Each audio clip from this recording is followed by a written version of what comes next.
Hello, hello, greetings. The World Bank is holding a meeting in Morocco,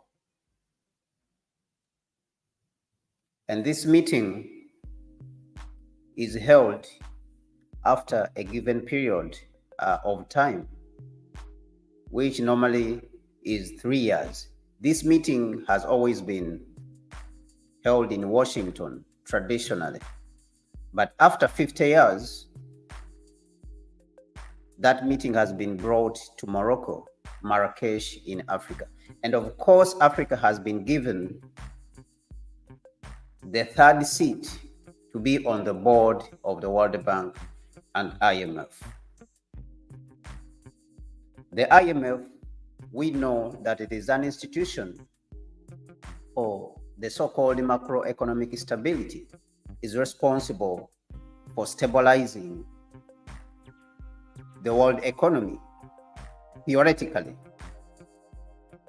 Now, on the other hand, the World Bank is responsible for smaller projects in the various countries and is not very much in the business of stabilizing general economy. Again, that is, of course, theoretically. Now, the World Bank has been coming back to Africa heavily, strongly, for some reasons which we are going to see. And one of those reasons has been that China has been lending to Africa and overburdening Africa with debt. But is it true that China is the major lender of the African continent? And is it true that majority of Africa's debt is being held by China? We are going to see that also. But let us look at what the World Bank is saying in its meeting, which is going on, its board meeting, which is going on in Marrakesh, in Morocco, from an article which was published by Al Jazeera. Let us look at it extensively for us to be able to understand. Now, what the World Bank is saying is this, or what the article is saying is this, that global leaders traditionally, they hold their annual gathering of finance ministers and central bank governors outside their Washington headquarters every 3 years.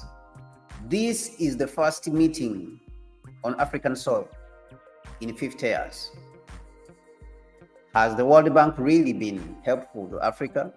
Has it helped the African economies? If we look at the period starting the 1970s and 1960s, 1980s, and the answer tells us otherwise. The World Bank has not been that much helpful. So why is it coming back heavily once again to Africa this time? We are going to explore this further. Now, according to Kristalina Georgieva, who is the managing director of the World Bank, she's saying that a prosperous world economy in the 21st century requires a prosperous Africa. This is what the managing director of the World Bank, Kristalina Georgieva, has said. Or she even said this last week in Abidjan. Again, in a symbolic move, the IMF and the World Bank are poised to give Africa a third seat on their executive boards, both the board of IMF and the World Bank, in which Georgieva said will give the continent a stronger voice. But once again, we want to understand, has the relationship between the African continent and the World Bank and IMF been helpful to Africa? And the answer is no. The answer is no. What they are saying, once again, is that, however, the theonist issues revolve around money as developing countries or developing economies strive to deal with the recent global shocks. Now, there is a narrative which they are attempting to sow around and to claim that because of COVID, the COVID pandemic and widespread disasters and the Ukraine crisis, then Africa needs these loans from the World Bank to survive. But is this true again, once again? And this is something that has been recurring since the 1960s. But data tells us otherwise, that these loans have not been beneficial to the African continent. And therefore, the African people need to start thinking about these facts and these realities in the real sense of it. Because as we are going to see, the loans have majorly been used for the benefit of political leaders and the middle class who work with the World Bank, and not for the benefit of the African people. So they are saying that in the aftermath of the earthquake in Morocco, the IMF also approved $1.3 billion in loan to strengthen Morocco's preparedness and resilience against natural disasters. Now, this is a vague statement. Morocco's preparedness against natural disasters and therefore its resilience, instead of being specific about what the money is going to accomplish this loan. Now, Morocco has gone through a troubled period in the past few weeks, whereby there was a terrible earthquake which almost destroyed the country and killed a lot of people. But is it necessary for the World Bank to give loans for Morocco to survive? Or is it necessary to give loans to a country which is facing a disaster for it to survive? So this is another question that needs to be asked, and we need to be critical about it. Now, with this meeting which is going on of the IMF, we want to dig deeper and look at the operations of the IMF generally on the African continent. And we want also to examine, is it really true that Africa's loans, majority of them are held by the Chinese and not the World Bank, as it has been claiming for a very long time? Data, if we examine the data tells us otherwise. What is the data saying? The data is saying that Africa by 2021 owes around $650 billion. $650 billion of external debt. Now, of this $650 billion, as you can see, the top dark green on this chart on the year 2021, and the mid lower section, which is blue, is the share of Chinese debt in Africa, which amounts, from calculations, amounts to 13%. Now, the Western world, it holds about 77% of Africa's debt. Now, this is another issue that we need to look at critically as Africans and re-examine the importance of the World Bank in Africa, and the fact that it is collaborating with Africa's middle class, or the one which Nkrumah called the African bourgeoisie, in having the continent sink deeper into debt and enslaving majority of the masses of the African people. The other thing which we have noticed also is that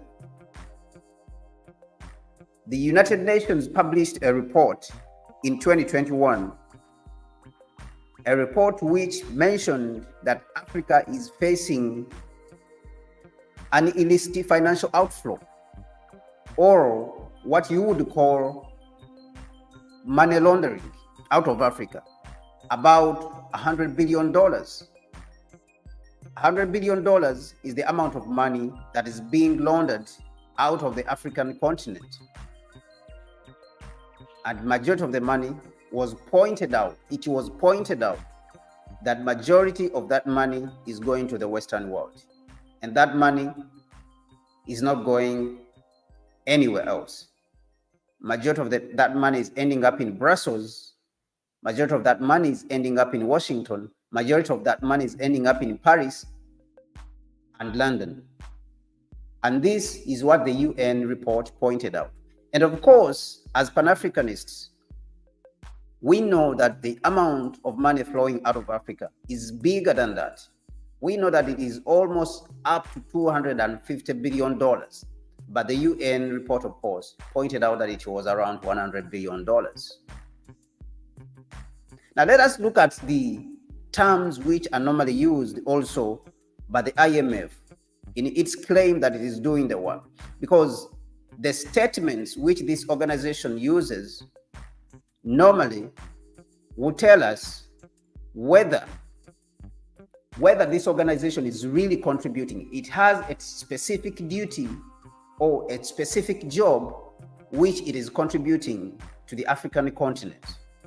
Is there specific projects that the IMF and the World Bank is working on apart from ambiguous terms? Now, in this, we will look at the statements which are being used by the World Bank itself, but also we will look at an insider information. We'll look at some insider information from a government, one of the governments, which is the government of Uganda, from a letter which was written by the president of Uganda in 2017. In that letter, he was rejecting some of the loans which were being pushed by the World Bank onto the country. And these loans were not for specific projects, but were of some vague terms. Now let's go into listening to these so-called loans. The other thing which we will look at is, what do Africans really think about the continued presence of the IMF on the African continent? Because we all agree that the importance of the IMF is exaggerated on the African continent. The help that it has been giving to the African continent is not visible. We don't see it. We don't see it in the infrastructure. We don't see it. We don't see it in the economic growth. We don't see it in the improvement of lives of the African people. Now, this is what we want to examine as Africans. And so we will look at one of the leading Pan-Africanists on the continent, who is called Theo Niang, who's from Senegal. And he will be making a statement to the Africa Development Bank. Of course, we know that the United States, Japan, and all the other global powers, they have a lot of influence on the African Development Bank because they put a lot of money in it. Even though the bank was started by Africans, but they came and, of course, took it over. Just like how they have a lot of influence in the African Union and the other regional bodies, because they want to stay in control over Africa's resources and financial sector.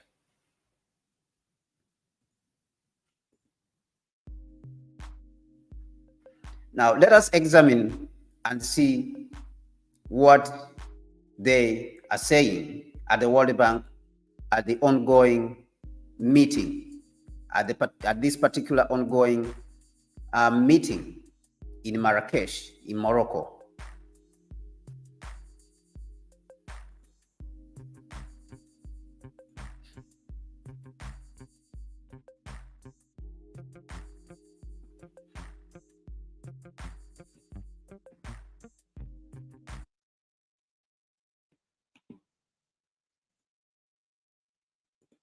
Thank you, Dominique. It's a real pleasure to be here and a real honor to share this stage with the governor and the minister whose views I'm very keen to hear about. And so this is a special event for us.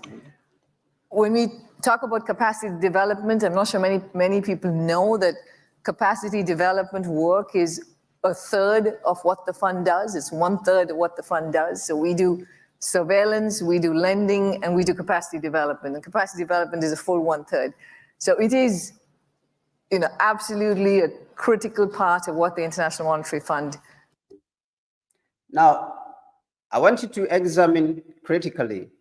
Normally, these Western institutions and NGOs normally use terms such as capacity development, sustainability, but this sustainability, which is spoken about in majority of the cases, is not tied to anything specific, but they will use these terms. The Western world has a strategy which they call the strategy of ambiguity. And in this strategy, they target at not defining exactly what they are working on, but having what they are working on shrouded in ambiguous terms, like capacity building. So the World Bank has been in Africa since the 1960s when it got its independence. It has been more than 60 years. So how can you build the capacity for 60 years? For 60 years, you are still building capacity.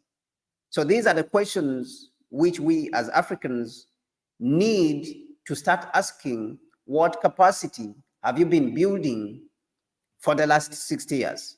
And this is very important, extremely important to us as Africans, that we pay attention to these people when they are talking. Does. And we are fully dedicated to the cause of supporting countries who are trying to strengthen their institutions, their technical expertise, their human capital in every which way we can. And if we look at... Now, also, if you look at what she's saying, she is talking about working with countries to strengthen their institutions. This is where the interference in Africa's affairs comes in. And President Isaias Afwerki of Eritrea spoke about this at the Africa Climate Summit when various leaders were talking about climate funding. And he was saying that we should mobilize our own resources and build our own economies. Because if we invite these people to come in with their money, we are inviting interference in our affairs as Africans. So this is what this woman from the World Bank is talking about, that they work with the African countries to strengthen their institutions. And of course, we know what they are talking about by strengthening institutions is to interfere in how Africa is conducting its affairs, whether it is economic, whether it is the social. And this institution interferes even in social institutions like culture. For example, the imposition of gay activities and behavior, like the government of Uganda, a loan from the World Bank was blocked from going to Uganda because of reasons which they said that it is not respecting the so-called human rights. Now, this is a financial institution which cannot even solve these problems, because these are social problems which are better understood by the people on the ground, by the local people, by the indigenous people, by the local leaders. But these are people who are coming from the Western world. They do not know even anything about our society and how our society lives. They are talking about strengthening African institutions. Now, this goes on to tell you that they are using ambiguous terms, but they do not have any specific project. They are pushing a certain agenda. Okay, they are pushing a certain agenda, but they do not have a specific project they are coming to work on. So they are all over. And all over, if you look at how much money they are dedicating to these activities, is not any clear budget. They are coming to work on something. And at the end of the day, when they leave, you do not see any project that they have left behind, that this is what they have been working on.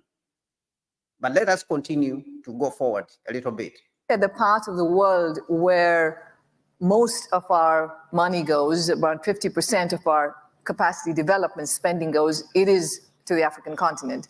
So we spend about $150 million a year on capacity development initiatives in Africa. So, now, as you are seeing, once again, the word she repeatedly mentions is capacity development. Capacity development, but what capacity development? What development are you doing? And you have to be specific, of course. If it is education, and say, this is the amount of children we have educated in technical institutions. If it means educating in coding, if it means sponsoring nurses in a particular country, I mean, this data has to be available instead of just saying with a blanket capacity institution, capacity building and development of institutions.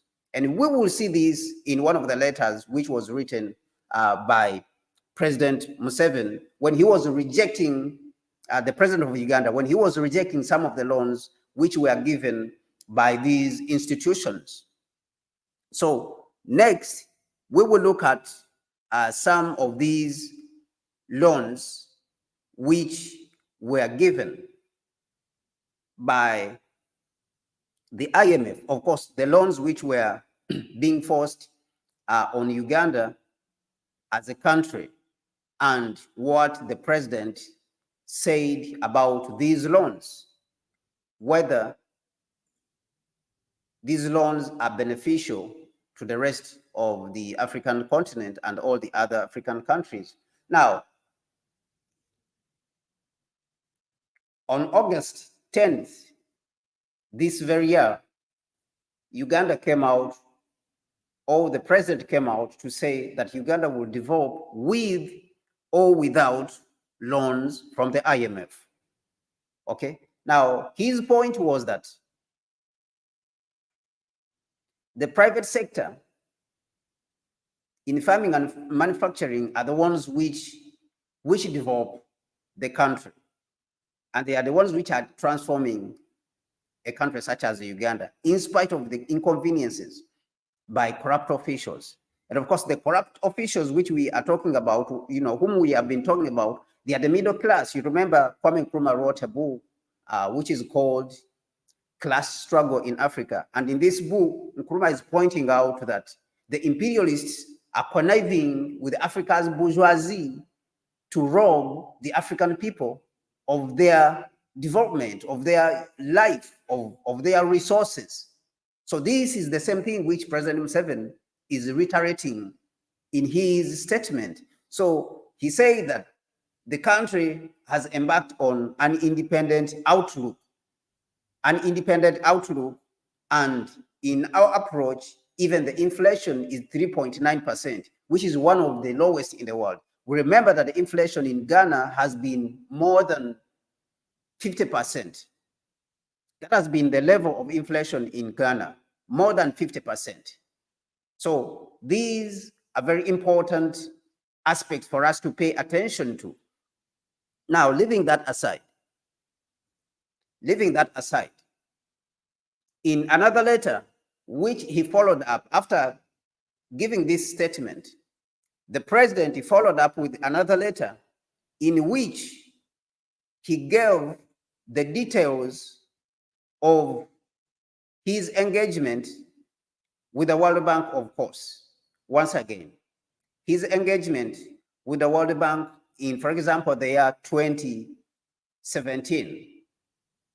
In 2017, he rejected some loans which we are going to look at in detail. But of course, on the same 10th August of this year, the president wrote a letter.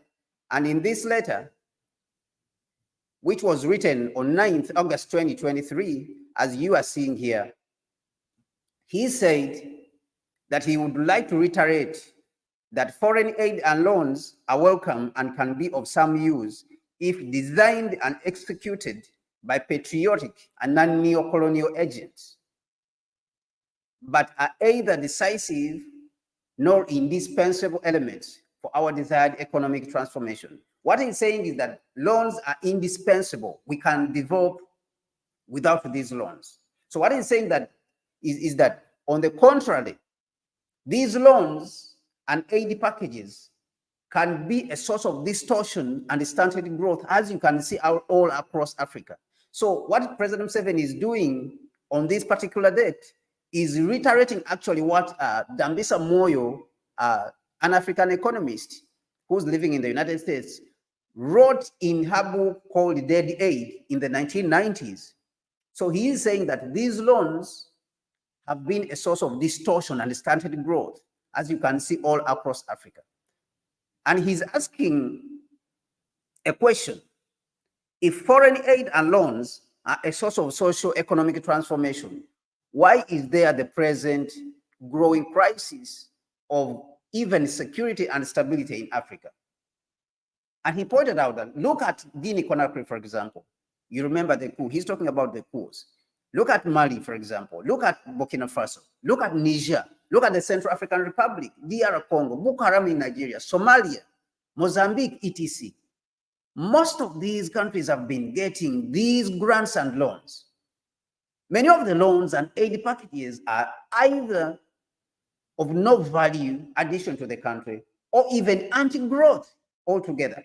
Now, this goes on to emphasize the point which Dambisa Moyo, Dr. Dambisa Moyo, was emphasizing, and she said that these loans, the aid is killing Africa's growth, is disturbing Africa's growth, is compromising Africa's growth, because these officials who Museveni is calling the neo-colonial agents who take these loans, they resort to fulfilling their own selves and sharing this money instead of taking this money to the African people. And at the end of the day, it is the people who are suffering who end up paying these loans. Now, the loans in themselves have become a source of interest, a business for the Western world. And if you go back and read Dr. Kwame Nkrumah's book, Neocolonialism, the Last Stage of Imperialism, in the mechanisms of neocolonialism, he also mentions this. He mentions the two institutions, the World Bank and the IMF, as institutions who are only interested in lending this money and then making huge profit on them. And it also explains what Dr. Arikana Chombori has been insisting and talking about, that the African economies are burdened with debt by the IMF and World Bank. How? The poor countries which actually need the money, they get these loans from the IMF and World Bank at an exorbitant interest rate of 7 to 9%. The Western world, which already has the money and does not need these loans, instead gets money at a lower interest rate of 3% and 2%. So it shows you that these institutions are for exploitation. They are not for helping the African people. And this is exactly what President Museveni, the president of Uganda, is emphasizing here. Now, he said that many of the loans and aid packages are either of no value addition to the country or are even anti-growth altogether. He gave an example that the Ministry of Agriculture and animal industry and fisheries, for instance, we discovered that it borrowed a lot of money, which is equivalent to $800 million US. And this money had been borrowed over a period of 10 years. So the money had been borrowed, but the Ministry of Agriculture did not have zonal diagnostic labs and research centers for agriculture, of course, and they did not repair mechanization centers, and they did not buy the mechanization equipment like combine harvesters or even tractors, no irrigation equipment for farmers, no value addition, etc. Much of the money was spent on seminars, etc. So much of the money is spent on seminars. And this goes on back to explain to you what this woman was talking about, capacity building. These are the seminars that we are talking about, that we are building capacity. How can you build the capacity for 60 years? That is another question which we have to ask, or a repeated question which we have to constantly ask. How can the IMF and World Bank build the capacity in Africa for 60 years since independence? Because it has been here. We cannot say that it has not been here. How can it build the capacity for 60 years? So he's saying that the basic requirement, it is the irrigation equipment, the tractors, the combined harvesters, so that they can help the farmers. Therefore, the borrowing, or most of the borrowing, has been having no value addition to our transformation journey. And he said that besides, in some cases, the aid policies are directly against the growth of the country. Now, let us look at what he is saying further. He's talking about the public sector. He's saying that the efficiency of the public sector, of course, impacts on the efficiency of the private sector. This, however, should be funded by our own resources. He's talking about the information technology, for example, and infrastructure. We should fund this with our own resources. There's no need to borrow for this, because the efficiency of the public sector is needed continuously. Shall we borrow continuously? This is an area we should fund ourselves. And he's talking about technology and infrastructure. You cannot wait for the IMF to fund your infrastructure. Now, he selected, in 2017, he selected loans, because this is 2017, as you can see. In 2017, June, he wrote to the Minister of Finance, Planning and Economic Development. Okay? So he wrote to them, and they had submitted a list of loans from different countries. And in some of those loans, he examined them and accepted them, but some of the loans, he rejected them because he saw that they do not contribute anything to the country. Those loans, they did not contribute anything to the value of the country. Now, one of those loans, which he said, I do not accept the following loans, is a loan from Korea for agriculture. Okay? Because they said that the loan from Korea of $30 million, which the Ministry of Finance, and this is what he mentioned, that the African neo-colonial agents, who Nkrumah calls the middle class or the African bourgeoisie, they connive. They are so packed within the system, including the ministries, the finance, for example, the Ministry of Finance, and they will give ambiguous terms to these particular loans. So he rejected a million of $30 million from Korea for agriculture. I do not accept the vague description of commercial and enhanced productivity. So they say they will borrow a loan of 30 millions for agriculture, commercialization, and enhanced productivity, without showing exactly what this loan is going to do. When you say commercialization, what do you mean? Are we going to build a factory? If you're talking about commercialization, are you going to build, to buy tractors for the farmers? So these are the questions which he's asking. Are you going to buy fertilizers? Are you going to use the $30 million to set up a fertilizer factory if you're talking about commercialization and enhanced productivity. So these are the questions which we want to answer. Now, the other loan, I will not go through all of them. The other loan which he rejected, as you are seeing in the highlighted colors, maybe you can go through them yourself, is a loan which was rejected of $200 million for physical transfers and physical management. Now, these are the terms which come from the so-called middle class, the so-called educated people, or the people we call educated in Africa. Many of these people, they call themselves educated, okay? They call themselves educated, and they come up with these kind of loans. So he's saying, this is what the president is saying.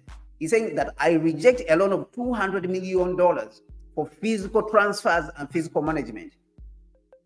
And he's saying, do we need a loan in order to learn how to transfer money?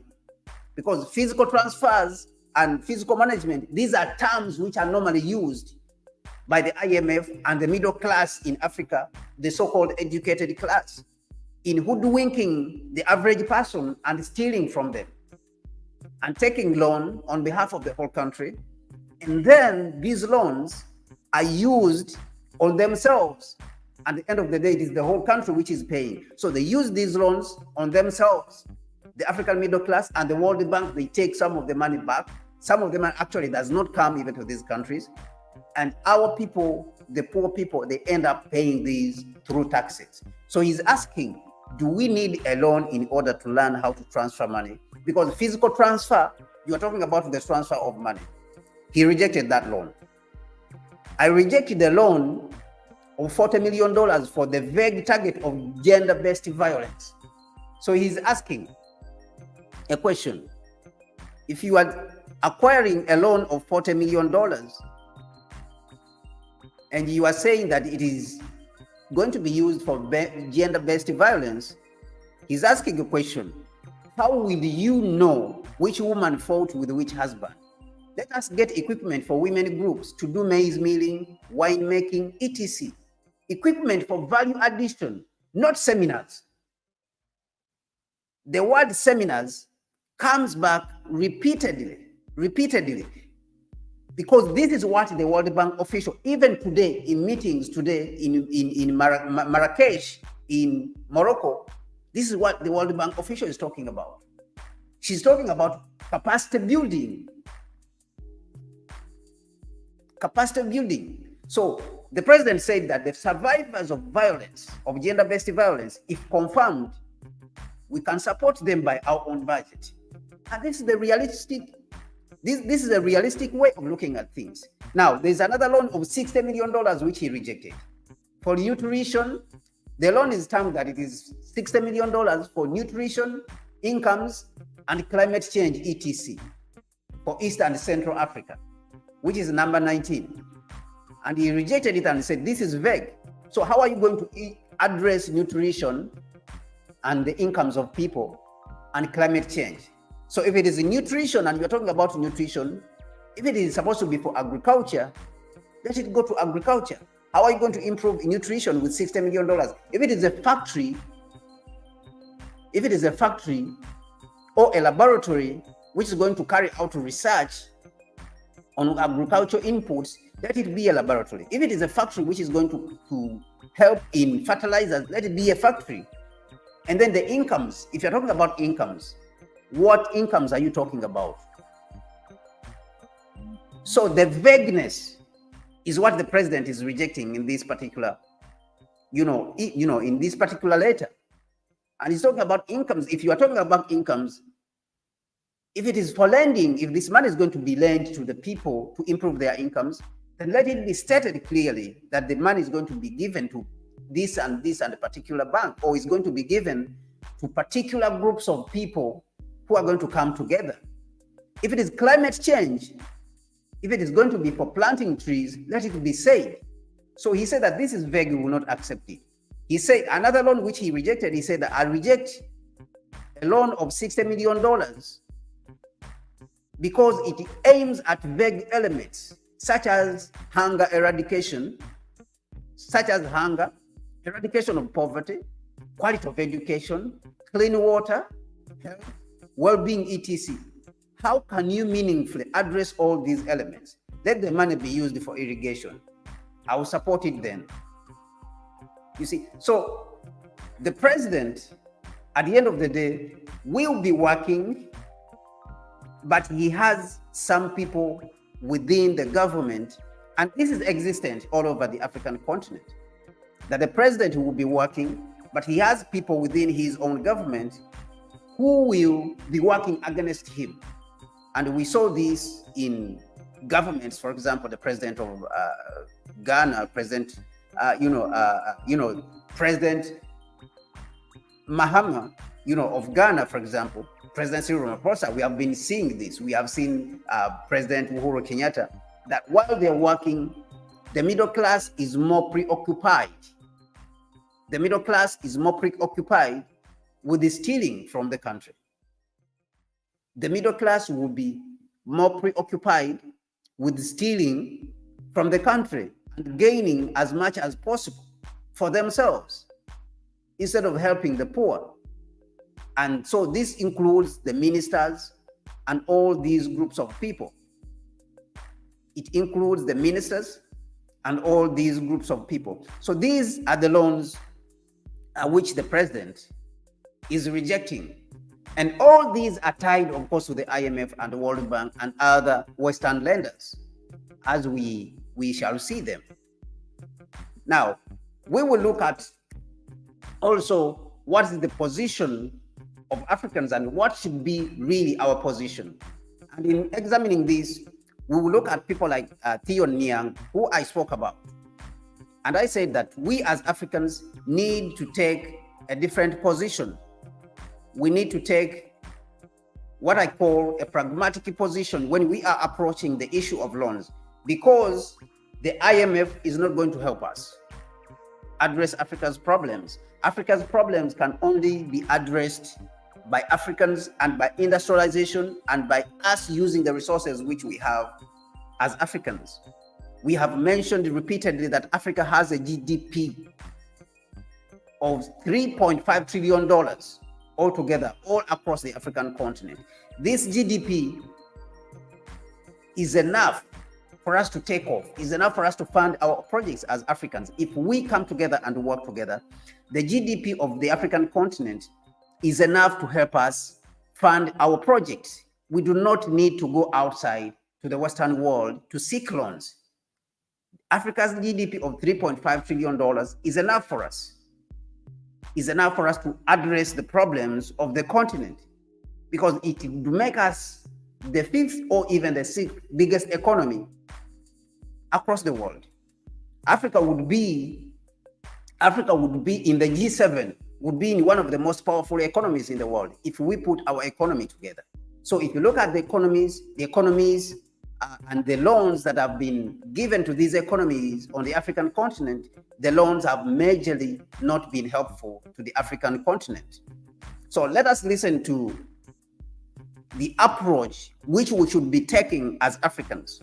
What is that approach that we should be taking as Africans? Well, that time has come. Their grandchildren are here. We've traveled the world, we've seen it.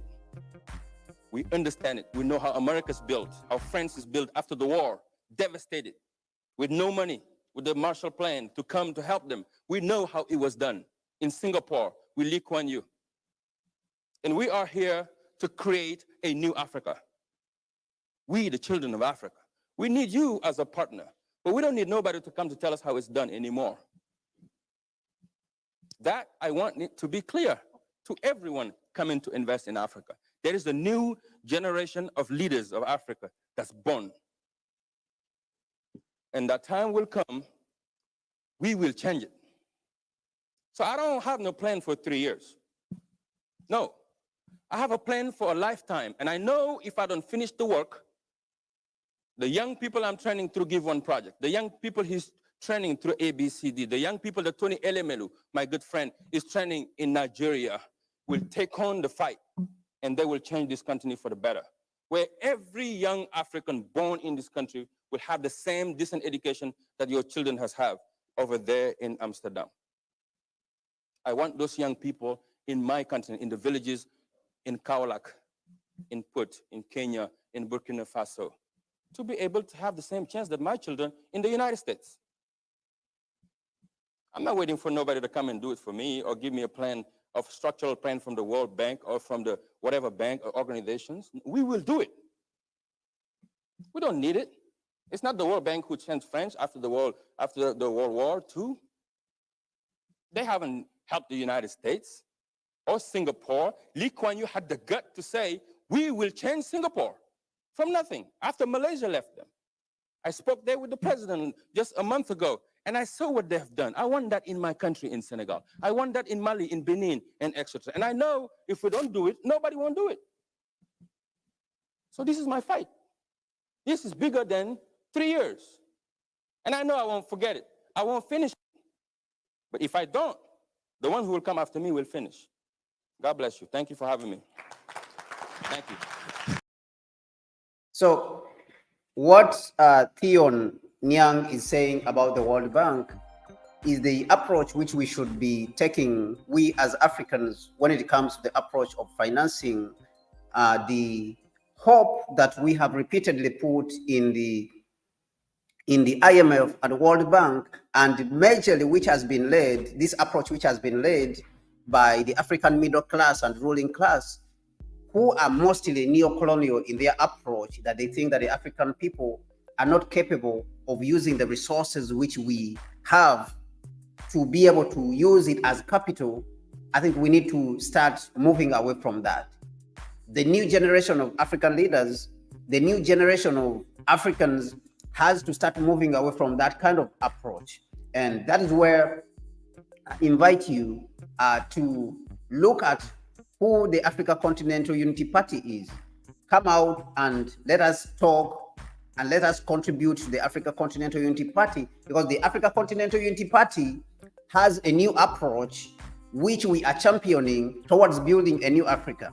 And that approach is for us to use the resources which Africa has. We have the many resources which you know that we have when we talk about when we talk about the mineral resources, but most especially, or most importantly, we have the resource of humans. That's the most important resource which we have on the African continent. So this means that we should put together our resources and all our people who are across the world, who are skilled in different aspects, to be able to build a new Africa. But this needs support. And the Africa Continental Unity Party, I will be here tomorrow with my brother, Kabbalah. He will be explaining to us in detail, deeply about what the Africa Continental Unity Party is. So the approach which we are using in constructing a new Africa or in building a new Africa has to change. We have to change. We have to approach the issue of development or the reconstruction of Africa with a new approach. We have to have a new approach when it comes to the reconstruction of Africa. And join me tomorrow as we speak with my brother Kabbalah in explaining how you can contribute to the Africa Continental Unity Party, which we are engaged in is a movement for the youth. And we are determined that a new Africa can be can be built with our own efforts, with our own resources. When you are talking about the material resources, when you are talking about the human resources, when you are talking about the 3.5 billion, the 3.5 trillion dollars of GDP which we have in Africa, this makes Africa the 5th and the 6th biggest economy across the world. So this money is enough for us to build our own infrastructure with the central bank, is enough for us to fund everything that we need if we have our own, central bank, issue our own loans, which are not issued in the dollars. And these loans in turn, which can be bought even, our debt can be bought by other civilizations. And this gives us access to money, which will help us to build our own infrastructure, which will interlink the continent, whether you're talking about industries, whether you're talking about roads and railway networks and communication networks all across the African continent. What we need is to rely on ourselves and not rely on the IMF. My name is Kwame Gonza. I thank you. all of you who have been with me on the channel and watching me.